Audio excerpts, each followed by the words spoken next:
Welcome to day 2 of Sustainability Live, the home of sustainability. And I'm delighted to be joined here today by Rachel Everard from Rolls-Royce. I wondered if you could maybe just introduce yourself and your role to our viewers, Rachel.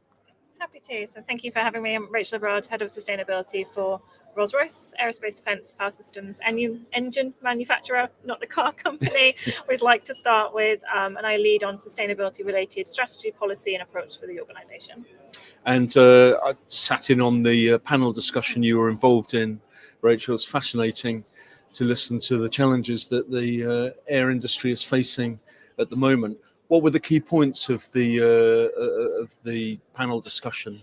Yeah, so we were talking about how we can fly sustainably now. So what are the short-term, the longer-term solutions that we have in our arsenal that we can deploy? And we were talking about the role of, say, sustainable aviation fuels, SAFs, as an immediate solution, something that can lower the life cycle CO2 by about 80%. It's fantastic, but not available. Only 1% of flights today are being run on these fuels. So how can we scale those up? We also talked really quickly around things like electrification, hydrogen-powered flights as well. There's different myriad of technologies that are available. And one thing that was mentioned is that air travel is behind the curve on sustainability. Why is that? I don't know if it's fair to say it's behind the curve. I think what we're seeing is that air travel is really, really complicated. It's really, really critical part of our society. It's also one of the most technologically advanced and most kind of safety critical and certified for all of the right reasons. You're taking people's belongings, and you're putting them in a metal tube, you're flinging them up in the air and flying them off to some far-flung destination. So it's fantastic. But to decarbonize that, it's really, really difficult.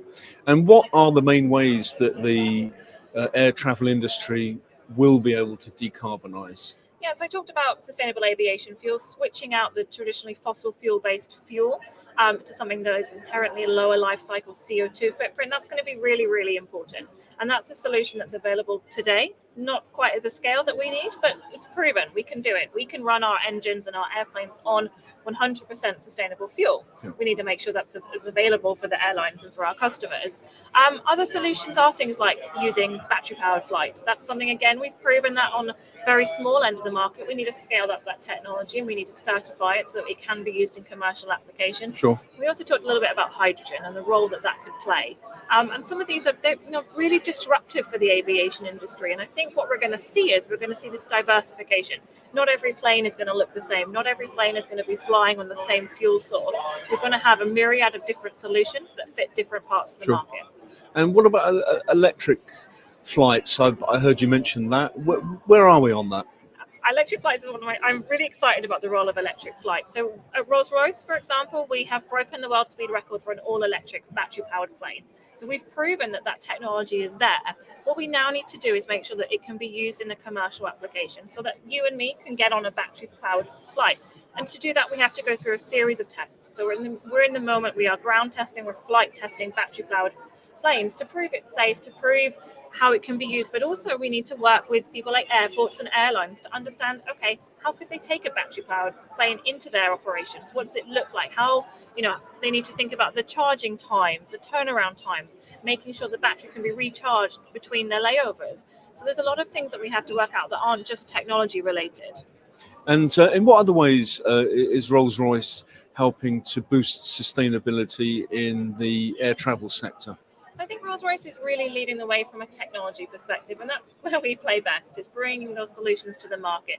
So we're doing some really, really exciting things with both novel technologies like electrification and hybrid and hydrogen powered, but also we're working to continuously make our products more efficient, to really push the boundaries of technology so that the airplanes that we are producing today, which will still be in service in 2050, so we're looking at how we can make them compatible with net zero. So there's this combination of the new, the existing, and the proven.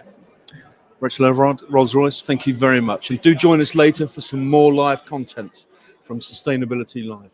Thank you.